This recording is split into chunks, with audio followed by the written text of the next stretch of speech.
Hello everyone, आप सभी का स्वागत है आईएफएस के इस प्लेटफॉर्म पर। और आज हमारे साथ फिर से और एक टॉपर जुड़ चुके हैं जिन्होंने गेट एक्सेल ये ऑल इंडिया रैंक 285 नंबर से क्रैक किया है। और कैसे इन्होंने क्रैक करा है, कैसे इन्होंने स्ट्रेटजीज डेवलप की है और कैसे इन्होंने अपने बिजी स्केड्यूल में ये एग्ज़ाम के लिए टाइम दिया। बिकॉज इनसे बातचीत से मुझे पता चला है कि ये बी फार्म के स्टूडेंट हैं। सो सबसे पहले तो इनका इंट्रोडक्शन करवा लेते हैं। So please introduce your self. So good morning, everyone. So I'm Mr. Rasmiranjan Sahu. I'm basically from Odisha, Baleshwar, and I am a B.Pharm student. Now I'm pursuing my seventh semester in B.Pharm at Roland Institute of Pharmaceutical Sciences, Bahrampur. Uh, and you qualified GATE XL, right? So yes, sir. So आपको इस exam के बारे में कैसे पता चला? Because you are a UG student, right? तो आपको इस एग्ज़ाम के बारे में पता कैसे चला और इस एग्ज़ाम से आपको क्या फ़ायदा है? सर एक्चुअली जैसे कि हम लोग बी फार्म के स्टूडेंट हैं, तो जब हम बी फार्म ज्वाइन करते हैं तो बेसिकली सबका एक ही गोल होता है कि जीपेट जैसा एग्जाम है जो कि एम फार्म करने के लिए नाई पर। तो सबका टारगेट वही होता है, लेकिन मेरे को थोड़ा डिफरेंट करना था। एंड मेरे को मैंने यूट्यूब में ऐसे देख रहा था कि आईएफएस और बाकी तरह के प्लेटफॉर्म में वो गेट के लिए कोचिंग दे रहे थे, तो मैंने उसके बारे में थोड़ा रिसर्च किया। तो मेरे को पता चला कि अगर मैं गेट क्लियर करता हूँ तो मेरे को डिफरेंट टाइम इंस्टीट्यूशन से आईआईटी में एमटेक करने का चांसेस मिलेगा। बी फार्म स्टूडेंट के लिए है different biomedical engineering, biochemical and biotechnology वगैरह में एमटेक करने का चांसेस। इसीलिए मेरे को इंटरेस्ट है कि मैं गेट का एग्जाम निकालूं। ओके। सो मतलब आपने खुद से ही सर्च किया है सारा कि कहाँ से क्या होता है, खुद से? Yes sir. Very nice. So अभी आप अपने फाइनल ईयर में हो, राइट? सो बिजी स्केड्यूल रहता है या फिर आपको टाइम मिल जाता है पढ़ाई करने के लिए? डेफिनेटली सर, जैसे कि गेट का सिलेबस और बी फार्म का सिलेबस तो बहुत वेरी करता है, यस, क्योंकि एग्जैक्टली। गेट के सिलेबस में मिल्चुलॉजी, बॉटनी, माइक्रोबायोलॉजी ये सब पढ़ना पड़ता है, लेकिन बी फार्म का सिलेबस वेरी है।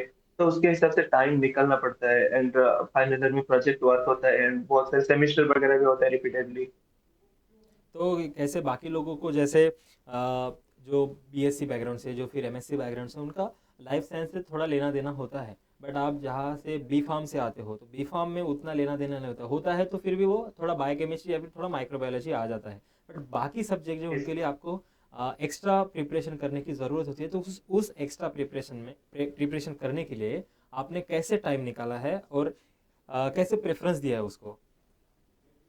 सर जैसे कि मैं नीट के लिए प्रिपेयर कर रहा था, एक सेल ड्रॉप लिया था मैं प्लस ट्वेल्थ के बाद। तो मेरे को जूलॉजी बटनी ये सब में मतलब इंटरेस्ट था ना, उसके बारे में मेरे को बहुत ज्यादा पता था।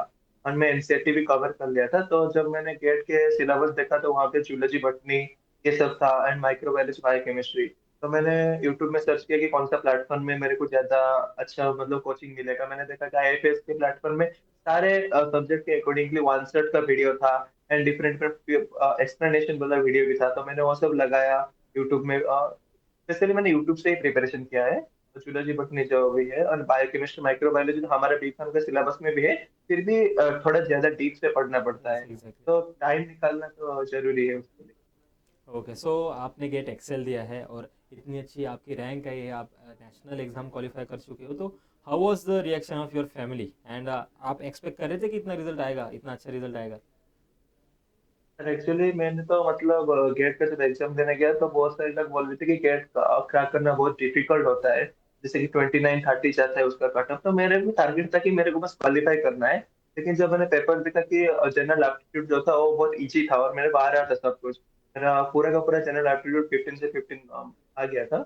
And zoology and chemistry and biochemistry, zoology and biochemistry मैंने बेसिकली चूज किया था। तो उस सब्जेक्ट में भी अच्छा मार्क आ गया। एंड मैंने जब रेस्पॉन्स शीट आया तो मेरे को 52.33 आ रहा था मार्क।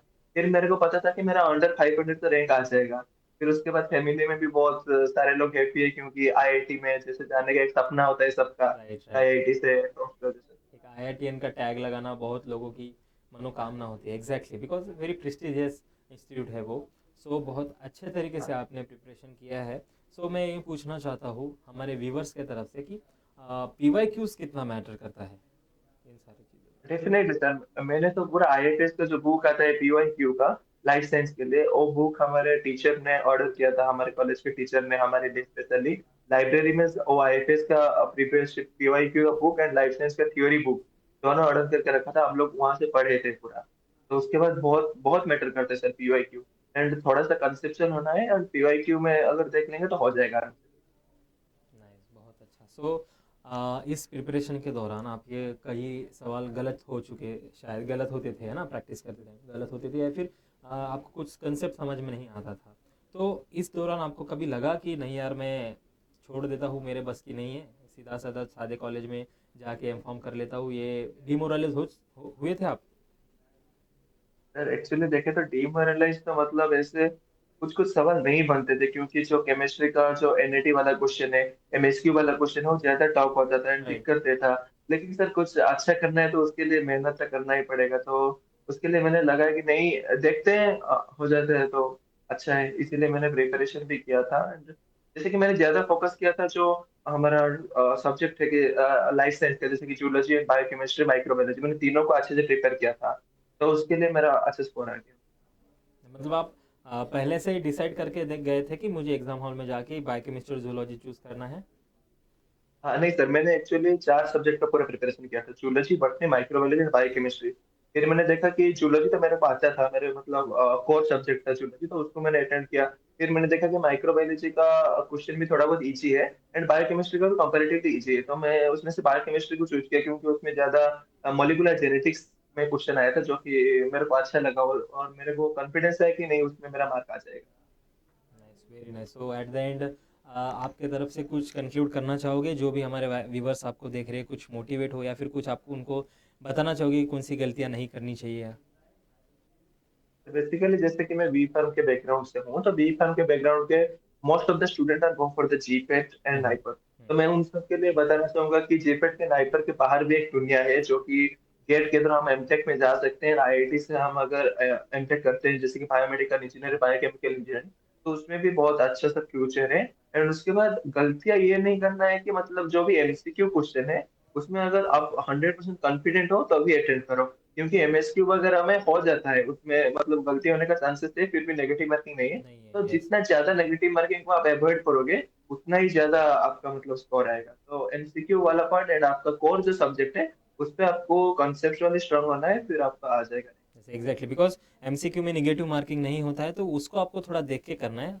बाकी अदरवाइज एमएसक्यू या फिर नेट हो गया, इसमें आप थोड़ा बेनिफिट ऑफ डाउट दे सकते हो, थोड़े तुक्के मार सकते हो। बट एमसीक्यू में ऐसी गलती डेफिनेटली। मत करना, बिकॉज सबसे कम निगेटिव मार्किंग आपको लेके चलना है, because there are limited question, है ना। GATE is all about negative marking, तो आपको बहुत सिलेक्टिवली प्रिसाइजली सिलेक्ट करना है। एंड अबाउट द करियर, आपने बहुत अच्छी बात की है कि एम फार्म ही नहीं है, बाकी दो ही एग्ज़ाम नहीं है, बहुत सारे ऐसी फील्ड है जहाँ पे आप बी फार्म से भी करियर बना सकते हो। और कहीं भी ऐसी फील्ड चूज़ करना जो अपना जो कोर सब्जेक्ट है वो टेक्नोलॉजी के साथ ब्लेंड हो, है ना, because it is very sir क्योंकि ट्रेंडिंग अभी एंड के it is very important for the future, right. जो भी आपका कोर्स हो वो टेक्नोलॉजी के साथ ब्लेंड होना चाहिए, ऐसे ही कोई कोर्स चूज़ करो, आपके फ्यूचर के लिए बहुत ब्राइट रहेगा वो। Okay, very nice decision you took, and I hope जो भी आप आगे करोगे, एंड जो भी एग्ज़ाम आप टारगेट करोगे वो हो जाए, एंड जहाँ पे भी आप अपना ड्रीम कॉलेज है, जो अपना फेवरेट कॉलेज है, वहाँ पे आपका एडमिशन मिल जाए। And I F S is always there for you, जो भी आपको गाइडेंस चाहिए, काउंसलिंग चाहिए, उन सभी के लिए आई एफ एस है, and I F S is very proud of you.